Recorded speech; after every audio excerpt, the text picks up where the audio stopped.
자세한 이야기를 좀 들어보도록 하겠습니다. 잠시 후에 시작하겠습니다.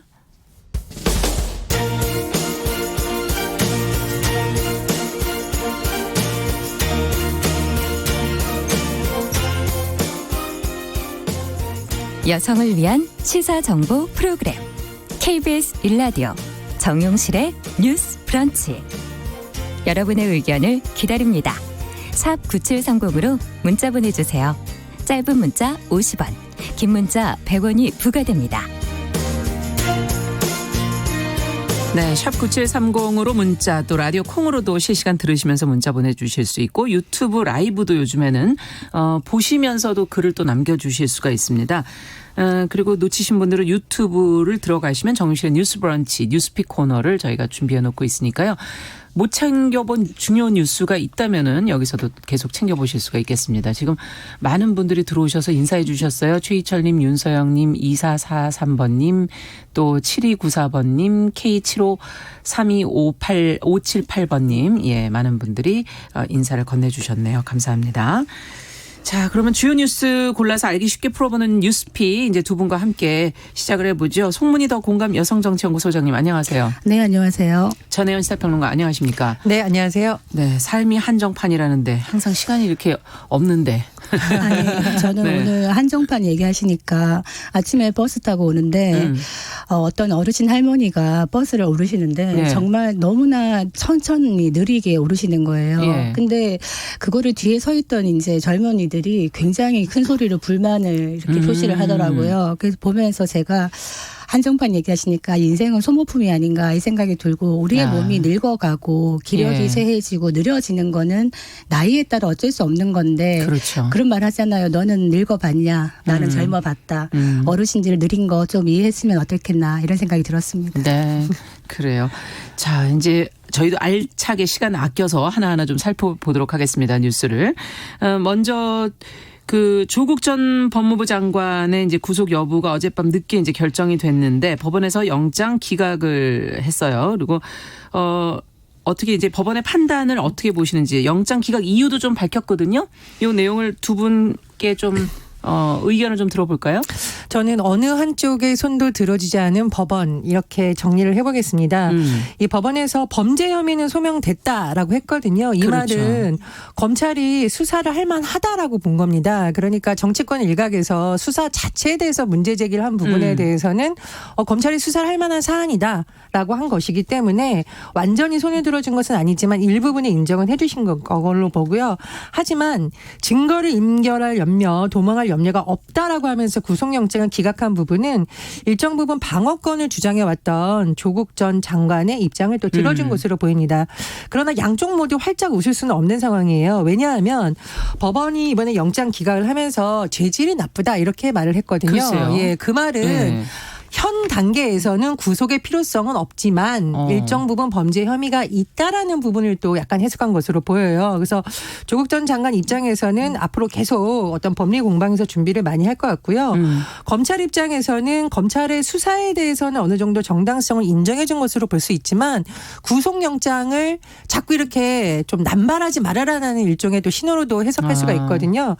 그렇기 때문에 제가 생각하기에는 또다시 영장을 청구하진 않고 오히려 불구속 상태에서 기소 단계로 넘어가지 않을까 그렇게 전망해 봅니다. 전망을. 네. 어떻게 보세요, 송 소장님? 이게 이제 영장 실질 심사에서 기각이 된 이유는 증거 인멸이나 도주 우려가 없기 때문이라고 판단한 것이라, 그러니까 증거 인멸 부분은 이미 많은 상당히 수사가 진행되었기 때문에 증거 인멸 우려가 적다. 그리고 주거가 일정하다. 그리고 또 배우자인 아내 정경심 씨가 이미 이제 구속이 되어 있는 있다. 이런 상황, 이런 모든 것들을 고려한 것 같습니다만. 혐의가 소명된다, 재질이 좋지 않다 이렇게 얘기한 걸로 봐서 재판에 들어갔을 때는 아마 범죄 혐의 쪽에 조금 더 무게를 싣지 않을까 이런 생각이 드는데 일단은 신병 확보에는 실패를 했기 때문에 윗선 수사까지 올라가는 데는 약간 동력이 차질이 생기지 않을까 이런 생각이 듭니다. 네. 자, 요것도 결과를 지금 이제 7294번님께서 구속 기각이 중요한 게 아니고 중요한 건 법원에서 혐의를 인정했으니 불공정을 어떻게 판단해내느냐가 중요하다 이렇게 지금 얘기를 해 주셔서 저희도 조금 더 지켜보도록 하겠습니다. 자, 두 번째 뉴스는 더불어민주당이 이제 어제 인재 영입 1호 인사 발표가 있었거든요. 여성이고 뭐 사실은 뭐 젊은 남성이 되지 않겠는가는 그런 의견들이 있었는데 여성이고 40대 장애인 어떤 인물이었는지 송 소장님께서 먼저 좀 소개를 해 주시겠어요? 원래 그 며칠 전부터 더불어민주당에서 인재 영입 1호를 이 남자가 될 것이다. 이래서 대체 이 남자가 누굴까? 네. 20대 남자라고 보통 생각을 예상을 했는데 했었죠. 예. 결국 답은 이 여자였습니다. 이 여자는 어떤 여인인가? 발레리나를 꿈꾸던 그 대학교 시절에 24살 때 빗길 교통사고를 당해서 척수 장애를 가지게 된 이제 후천적 장애 척수 장애인입니다. 지금 강동대학교 사회복지행정학 교수로 있는데 이 사람의 그 출마의 면이 참 가슴에 와닿았어요. 휠체어에 앉아 있는 저의 눈높이는 남들보다 늘 낮은 위치에 머문다. 이렇게 얘기하고 국민을 대하는 정치의 위치가 그래야 된다고 믿는다. 이런 얘기를 하고 사람과 사람을 잇는 소통의 다리를 잇는 사랑의 끈이 되고 싶다. 이렇게 얘기를 했는데 이분이 2009년도에 한국장애인식 개선 교육센터를 설립해가지고 이 장애 인식 개선에 많은 활동을 지금 하고 있는데 본인은 정작 나는 정치의 정자도 모르는 사람이라고 얘기를 하지만 네. 하고 싶은 일이 뭐냐. 우리나라가 아직 장애인의 그 모성애를 짓밟고 있다. 그래서 여성 장애인이 임신, 출산, 육아를 위한 이런 정책을 해보고 싶다. 이런 얘기를 하는데 네. 정말 이 부분이 많이 부족한 게 사실이거든요. 네. 여성 장애를 가진 여성 장애인 엄마를 위해서 검진을 할 수 있는 제대로 된 침대도 부족하고 또 농아인 엄마인 경우에는 소아 통역사가 없으니까 본인의 몸 상태를 잘 설명을 못하는 것 아니겠어요? 그렇겠네요. 병원에 가서 예. 이런 모든 것들 장애가 있지만 엄마가 될 수 있는 이런 것들을 지원하고 보조해야 하는 이런 사회를 만들겠다는 것. 이 부분에서 이해찬 대표가 참 신의 한 수를 놨지 않겠나. 그러니까 어떤 인재 영입의 상징성이라는 걸 얘기를 했을 때 자유한국당이 저번에 인재 영입 1호로 했던 박찬주 전 대장하고 비교가 되면서 네. 뭔가 우위를 선점한 게 아닌가 이런 생각이 듭니다. 네. 두 분 평가는 어떠세요? 영입 전략에 대해서 어떻게 보십니까? 언론 평가에 따르면 절망을 희망으로 바꾼 인물을 영입했다. 이런 뭐 대부분 긍정적인 평가가 많은 것 같습니다. 저도 일단은 긍정적으로 평가합니다. 네. 우리 사회에서 장애인 문제를 비롯한 여러 가지 문제를 현장에서 정말 뛰어봤던 인물을 영입했다는 거. 그리고 큰 선거 캠프에 있던 인물들을 보통 약간 보훈식으로 한다라는 비판이 많았었는데 그렇지 않고 정말 일상 속에서 있던 인물을 발굴하렸던 점 뭐 이런 점은 높이 평가합니다. 그런데 제가 조금 아쉬운 점은 뭐 다시 논의를 해보겠습니다만 이렇게 정치일선에서 뛰지 않았던 인물들을 정치 현장을 어쨌든 모셔온 거죠. 네. 정당들이 선거 때마다 그렇게 하는데 정말 뿌리를 내리고 실력을 발휘해 줄 수 있게 해내냐는 또 다른 과제가 남아 있습니다. 이분도 말씀하셨듯이 나는 정치의 정자도 모르는 시민이라고 했잖아요. 예. 어렵게 모셔온 분들을 정말 전쟁터 같은 여의도에 모셔왔으면 이분들이 역량을 발휘해 줄 수 있도록 많은 좀 노력을 같이 해야 된다 이렇게 봅니다. 네. 왜냐하면 저는 이제 이자스민 전 의원 얘기를 잠깐 하고 싶은데요. 저희가 얼마 전에도 얘기 한번 했었죠. 뭐 새누리당에서 다문화 정책 얘기를 하면서 야심차게 이분을 모셔왔는데 사실상 활동을 그렇게 하기가 어려웠다라고 본인도 얘기를 해서 지금 정의당에 입당한 상황인데요. 정당에서 어떤 선거를 앞두고 이렇게 깜짝 인사를 발표한 다음에 뒷받침을 해주지 않으면 오히려 좋은 인재들이 굉장히 고생을 많이 합니다. 그래서 지금도 중요하지만 앞으로 이분들이 정말 좋은 정치인이 될수록 뿌리를 내릴 수 있도록 도와주는 것도 정당의 역할이라고 봅니다. 네, 갑자기 떠오르네요. 예전에 뭐 장애인 목소리를 대변했던 분들 꽤 있었던 것 같은데 장양숙 전 의원, 정하원 전 의원 아마 기억하시는 분들 꽤 계실 것 같은데 영입 마케팅도 중요하지만 지금 지적해 주신 것처럼 지속적인 활동할 수 있는 환경 어떻게 해야 될까요? 이것도 두 분 얘기를 좀 들어볼까요? 네, 지금 말씀하신 이제 뭐 장영숙 전 의원이라든가 정하원 의원 같은 경우에는 2004년 17대 국회에서부터 진출을 했거든요. 네. 그러면서 18대에는 5명까지 가고 이렇게 했다가 19대 2명, 20대에는 1명도 없었습니다. 그러니까 점점 줄어버렸네요. 네, 도리어. 그런데 이제 여러 가지 논란이 있지만은 특히 장애계 쪽 부분은 장애 당사자가 대표를 하는 것이 굉장히 필요한 부분이라고 봅니다. 본인이 느낄 수 있는 어떤 어려움이나 불편함들을 가서 법안을 만들고 또 힘을 얻어내는 이런 것들이 필요한데 그럼 기존에 그러면은 갔던 그 장애 당사자와 국회의원이 뭘 했느냐라는 또 비판도 장애계에 좀 있습니다. 그렇지만은 장양숙 전 의원이나 이런 분들을 보면은 가서 비례라는 한계가 있었음에도 불구하고 많은 일을 했거든요. 장애인 차별금지법 이런 걸 만들었고 국회가 그전에는 그 장애인들이 올라갈 수 있는 보행이 굉장히 불편했다고 합니다. 그런데 그 본회의 연설 단상을 맞아요. 그 휠체어 장애인이 할 수 있도록 낮춰서 장애 당사자도 물론 좀 불편을 겪지 않았지만 키 작은 의원들도 덕을 봤다. 이런 얘기를 제가 들었고요. 예. 그래서 그 장애계 쪽에 계신 분들 얘기를 들어보면은 장애라는 거를 바라볼 때 뭔가 이걸 배려해야 되고 우리가 뭐 이런 어떤 대상, 극복의 대상이라고 얘기를 하는 거에 대해서 굉장한 그 트라우마를 얘기하십니다. 장애를 극복 대상이라고 얘기하는 거는 한국의 언론이 그렇다는 거예요. 그러니까 외국 같은 데 가서 장애인을 뭐 극복을 했다 이런 얘기를 쓰지 않는다는 겁니다. 왜냐하면 이 장애는 있는 그 상태를 그냥 자연스럽게 받아들이고 편견 없이 보는 사회의 인식이 개선돼야 되는 것이지 장애인이 장애를 극복하는 이런 얘기를 하는 것 그렇죠. 자체가 예, 하나의 또 다른 언론도 고통일 수 조심해야 있다. 되겠네요. 예. 네, 그래서 이분이 아마 이번에 들어가서 장애 당사자로서 지금 얘기했던 이런 많은 일들을 한다면은 장애계에 대한 어떤 시선도 좀 더 많이 달라지지 않겠나 생각이 들고요. 네. 그때랑 지금이랑 개인의 역량에 따라서 할 수 있는 환경은 많이 개선되었다고 봅니다. 전보다는 나아졌다. 네, 네. 근데 저는 정당의 폐쇄적인 문화가 좀 바뀔 필요가 있다고 생각을 합니다. 그러니까 이제 장애뿐만이 아니라 사실상 역대 정부에서 그러니까 역대 정당들이죠. 여야를 예. 막론하고 여성 과학자라든가 뭐 금융인 출신, 그러네요. 또 빈민운동가 출신도 영입을 많이 했었고요. 들어가셨었네요. 새로운 인물들을 많이 영입을 했습니다. 그런데 좀 안타까운 건 뭐냐면 이분들이 정말 고군분투하면서 노력을 하고 있는데 첫 번째로 국회가 잘 안 열려요.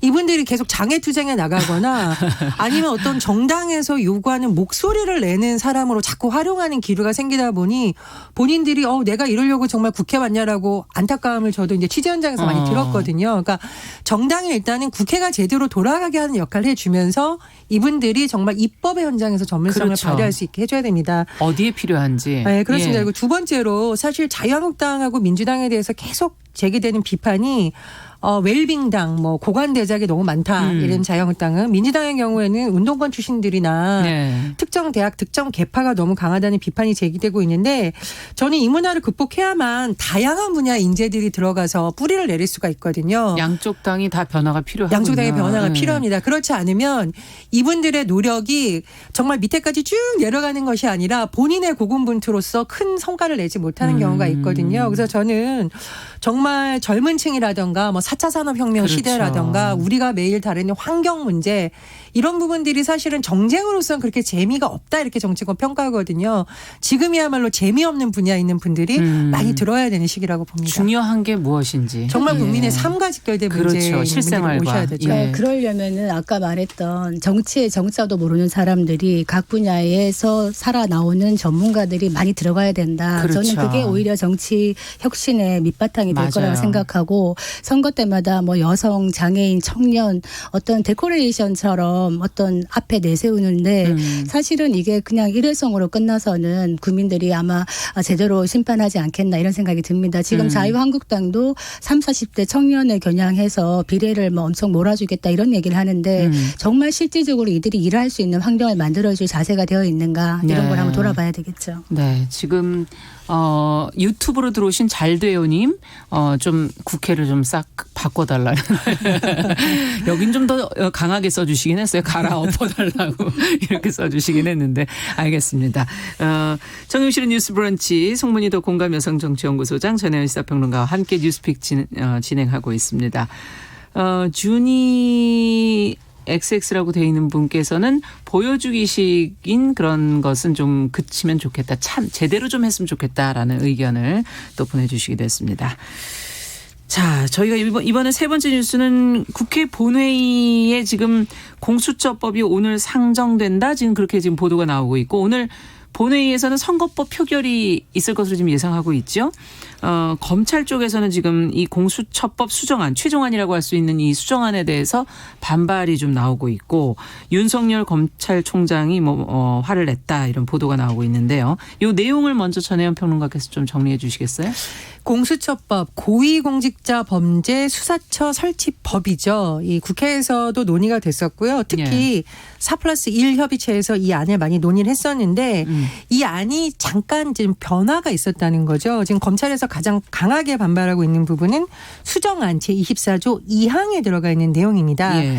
다른 수사기관이 범죄 수사 과정에서 고위공직자 범죄를 인지한 경우, 즉 알게 될 경우죠. 네. 그 사실을 즉시 공수처에 통보해야 된다 이렇게 되어 있습니다. 그렇다면 검찰이든 경찰이든 인지한 그렇습니다. 순간 예, 검찰, 경찰, 금융감독원 금융감독원 이제 네. 여기 포함됩니다. 그런데 이제 검찰 입장에서는 이것이 굉장히 문제가 있다라고 문제 제기를 하고 있는데요. 검찰의 입장은 일단 공수처가 만약 검찰이나 경찰로부터 주요 수사를 보고하고 직접 수사하면 이건 과잉 수사나 오히려 부실 수사가 될 수 있다. 사실상 이거 수사 검열 아니냐. 왜냐하면 공수처장과 공수처 소속 검사를 대통령이 최종 임명하는데 그럼 사실상 수사 정보를 뭐 청와대나 여권이나 공유할 수 있는 거 아니냐. 이런 문제 제기를 지금 하고 있는 상황입니다. 예. 자, 그렇다면은 어떻게 지금 독소조항 지금 짚어주신 거 24조 2항 이 수정안의 내용들 두 분은 어떻게 평가하세요, 이걸? 이거를 그 수정안 24조 2항이 공수처에 통보한다라는 거를 넣습니다만 저는 실제로 이게 통보가 아니라 보고의 형식이 아니겠는가 이런 생각이 들고 저 개인적인 생각으로는 독소 조항으로 운용될 위험성이 크다고 봅니다. 저는 뭐 공수처의 설치에 대해서는 근본적으로는 찬성하는 입장이었었거든요. 왜냐하면 검찰이 제살 깎아내는 어떤 처절한 자체 개혁을 할 수 있겠느냐에 대해서 뭔가 외부의 어떤 그 기관이 필요하다 이런 생각을 했었는데 이번에 공수처가 만들어지는 과정을 봤을 때 지금 수정안 자체를 봤을 때는 공수처가 검찰과 경찰 위에서 뭔가 약간 그 취사 선택을 하면서 상명하복하는 듯한 이렇게 운영될 여지가 있거든요. 그리고 지금은 이제 여당에서 이 안에 대해 좋다고 얘기하지만 만약에 누가 정권을 잡더라도 지금식으로 운영이 되면은 공수처에서 사건을 취사 선택을 해서 과잉 수사를 하거나 오히려 뭉개고 있는 부실 수사를 할 수 있는 선택의 폭이 굉장히 넓어질 수 있는 위험이 있다. 저는 이렇게 보여서 네. 뭐 물론 수정안에는 공수처에 대해서 청와대 개입을 금지한다는 명문화를 넣습니다마는 실제로는 이 공수처가 하는 게 고위공직자의 부패 범죄를 조사하는 것인데 수사 인지 단계부터 보고를 한다, 통보를 한다는 건 보고나 마찬가지인데 그렇게 되면은 사실상 살아있는 권력에 대해서 제대로 수사를 할 수 있겠는가? 수사의 중립성에는 훼손될 수밖에 없다. 저는 이렇게 봅니다. 어떻게 보세요? 저는 좀 생각이 다른데요. 검찰이 그런 입장을 내려면 그렇다면 검찰이 과잉 수사, 부실 수사를 안 한다는 전제에 이걸 냈어야 되는 건데 저희가 뭐 여러 가지 사건이 있잖아요. 검찰이 계속 미루다가 공소시효가 지나버린 사건이라던가 이런 거 많이 다뤘잖아요. 네. 그래서 공수처가 하면 그렇게 될 거고 우리가 하면 안 하게 될 것이다라는 전제 자체가 조금 받아들이기 힘들다고 보고요. 두 번째로 그 공수처장을 대통령이 임명하기 때문에 청와대와 수사 정보를 공유할 수 있다라는 이 문제의식에 대해서는 제가 조금 고개가 갸우뚱하는 게 윤석열 검찰총장 그러면 어떻게 봐야 되냐는 거죠. 윤석열 총장 임명했을 때 야당에서 이거 여권 입맛에 맞게 수사하는 거 아니야? 라고 굉장히 의구심을 제기했지만 오히려 너무 칼을 휘두른다 이런 비판이 나오고 있지 않습니까? 그러니까 우리 검찰은 대통령이 임명을 해도 잘하고 공수처장은 대통령이 임명하면 여권의 입맛에 따라 움직일 것이다라는 거는 현재 상황에서는 좀 맞지 않는 이중잣대가 될 수 있다고 봅니다. 그러니까 제가 위험성을 얘기하는 거는 지금 공수처장 후보 추천위원회 7명 중에 6명 정도가 친여위원으로 구성이 될 수 있다는 겁니다.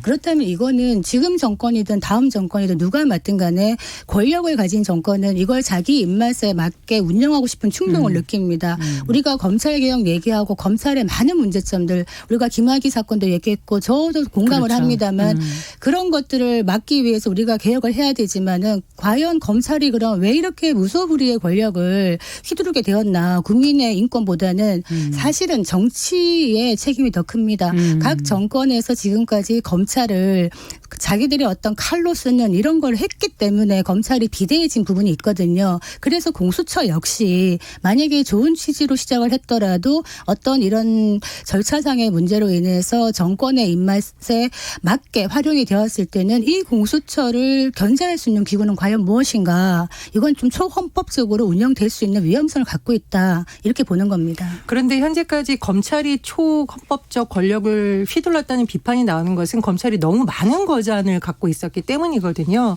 그래서 저는 오히려 공수처와 검찰이 견제와 균형의 원리 너무 한쪽에만 몰아있는 권력을 약간은 오히려 더 견제하는 쪽에 좀 긍정작용이 있지 않을까 그렇게 전망을 해봅니다. 저는 지금 이제 검경 수사권 조정 이런 얘기 하는데 기본적으로 저는 견제와 균형의 원리는 굉장히 중요하다고 생각합니다. 그래서 경찰과 검찰과 공수처 이렇게 권력은 나눌수록 좋다. 권력은 나누어서 서로 견제하고 서로 이렇게 볼 수 있게 하는 게 좋은데 지금의 이 법제가 공수처 안이 수정안에 따르면은 뭔가 이게 약간 초헌법적인 기구로 무소불위로 운영될 수 있는 소지가 있기 때문에 이 부분 만약에 법으로 어떻게 잘 마무리를 한다면은 저는 공수처 설치에 대해서는 기본적으로 찬성입니다. 네. 지금 많은 분들도 지금 찬반 의견이 갈려지네요. 메이플님께서는 고위공직자가 수사기관이 없어 비리를 저지르는 건 아닐 거고 공수처 설치가 굳이 필요하냐 이런 의견을 주셨고 2180님은 검사가 인지하면 공수처로 넘겨야 하는 거 이제 검찰을 못 믿겠다 이런 의견을 주셨고요. 8029번님께서는 지금 검찰이 그런 말을 할 자격이 있는지 반드시 그 조항이 필요하다 이렇게 적으신 분도 있고요. 4585번님은 공수처법은 또 옥상 옥이기 때문에 공정하지 못하다라는 의견. 양쪽에 논란이 있습니다. 조금 더 이게 시간이 좀 있고 좀 천천히 검토를 해볼 수 있으면 좋지 않을까 하는 그런 생각이 드는데 오늘 이제 상정이 되면은 이제 며칠 안에 또 처리가 되지 않을까 해서 그 부분이 조금 다른 것보다 우려스러운 부분이 있네요. 자, 마지막으로는 좀 밝은 뉴스네요. 내년부터 군 장병들의 밥이 맛있어진다 그러는데 뭐 꼬막 비빔밥, 찹쌀 탕수육, 뭐 샤인 머스켓 이거 되게 뭐 청포도 비싼 거 아닌가요? 여러 재료들이 지금 올라간다고 하는데 국방부의 2020년도 급식 방침 뭐 변화가 큰 거 아닙니까? 어떻게 되는 겁니까? 내용을 정리 좀 해주세요. 저는 더 맛있는 음식을 또 우리 군 장병들이 먹을 수 있다는 군침을 흘리면서 지금 보도 내용을 기분이 전하네요. 좋습니다. 네. 예, 그게 이제 그 국방부의 방침이 이렇습니다. 장병의 선호도 변화를 고려하겠다는 건데요. 예. 그래서 아마 장병들이 이제 좋아하는 음식을 앞으로 예. 이제 올리겠다라는 거예요. 저는 굉장히 좋다고 보고요. 보니까 뭐 소갈비찜, 잡채와 통새우가 들어간 볶음밥 뭐 이런 것도 이제 제공이 된다라고 하네요. 네. 그런데 이제 좀 줄이는 품목도 나왔어요. 장병들이 좋아하지 않는 그 고등어. 명태, 오징어채 아마 좀 뭐 너무 자주 입맛이 나오거나 바뀌었나요? 너무 자주 나오거나 아마 네. 그래서 조금 싫어하지 않을까 싶은데요. 어쨌든 장병들이 좋아하는 만족도 조사 결과를 반영하겠다는 건 굉장히 좋다고 봅니다. 그리고 내년에 장병 1인 하루 기본 급식비 올해보다 6%가 인상돼서요. 인상됐어요. 8,493원인데 저는 이런 예산은 조금 올려야 된다고 그럼요. 생각을 하기 때문에 예. 아주 잘 됐다고 생각을 하고요. 또 저는 이 자동 측정 시스템으로 빅데이터를 분석하는 거 매우 좋다고 생각을 하는데 장병들이 이제 식판을 들고 오면 그걸 스캐닝을 한다 그래요. 그런 시스템을 도입을 해서 어떤 잔반이 많이 버려지는지 그걸 확인하고 네, 있나요? 그렇죠. 어느 정도의 양의 소비가 되는지를 해서 좀 과학적으로 하겠다는 거거든요. 그렇다면은 잔반도 좀 줄이고 또 그런 그거 부분에 좋죠, 대해서 뭐 사실은. 인센티브도 주고 예. 그렇게 예산을 절약한 부분은 만족도를 높이는 데 쓰겠다. 이러면 좋은 방침이라고 봅니다. 네. 사실 이렇게 엄마 미소가 나오는 그런 훈훈한 뉴스고요. 일단 메뉴 자체가 굉장히 마음에 듭니다. 우리 아이들이 정말 귀한 시기에 남의 집 귀한 아들 아닙니까? 이렇게 국방의 의무를 하러 갔는데 그쵸. 먹는 거라도 잘 먹여야 된다. 그래서 뭐 여기에 드는 급식비는 더 추가가 되더라도 아까운 마음이 드는 엄마 아빠는 없을 거예요. 아마 우리의 세금으로 가더라도요. 예, 샤인머스켓이 나왔는데 그 굉장히 비쌉니다. 그래서 이걸 하나를 줄지 두 알을 줄지 잘 모르겠습니다만 장병들이 그 샤인머스켓을 먹는다는 그 기분 그게 얼마나 좋을까 이런 생각이 들고요. 네. 그다음에 이제 장병들이 그러니까 제품을 자기들이 선택해서 먹을 수 있는 다수 공급자 계약 방식이라는 게 있대요. 근데 이것이 내년에는 뭐 쌀국수나 시리얼이나 이런 간식에도 해당이 된다고 하니까 장병들이 조금 더 이렇게 편안한 군인 생활을 할 수 있지 않을까 이런 생각이 듭니다. 그러네요. 저는 한 가지 바람이 있는데요. 제가 아는 분이 태어나서 처음 온 게 강원도 철원 가서 군 복무를 할 때인데 너무 추워서 울기는 처음이다라고 하시더라고요. 그래서 거기 참 춥죠. 춥죠. 네, 철원. 군에서 물론 많은 개선 노력을 하고 있지만 정말 추운 지역, 북한과 가까운 접경 지역, 강원도에서 이제 평화 지역이라고 하는데 그쪽 군인들에 대해서 좀 피복 문제라든가 또 복지 문제 좀 많이 먹는 거 개선이 외에도? 됐으면 합니다. 근데 이런 걸 네. 가지고 이제 기존에 이제 조금 나이 드신 남성분들 군필자분들. 있잖아요. 군필자 이미 네. 하시고 예비역도 끝나신 나 때는 분들이 말이야. 그래 나 때는 말이야 막 이러면서 한 1시간 얘기하시고 아 요새 군대는 너무 편해 당나라 군대야 이런 얘기 하시는데 그때와 지금은 다릅니다. 너무 예. 편하면 한 번 더 가시는 부모님들께서는 좋아하실 것 같아요. 지금 이선아님께서 메뉴 정말 좋다고 의견 보내주셨고요.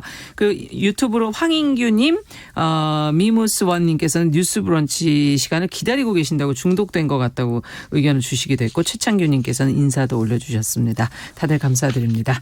자, 어느덧 한 주가 금방 훌쩍 지나갔어요. 뉴스픽 전혜연 평론가 송문희 더 공감 여성정치연구소장님과 함께했습니다. 다음 주에 또 알찬 뉴스로 준비해 주시기 바랍니다. 감사합니다.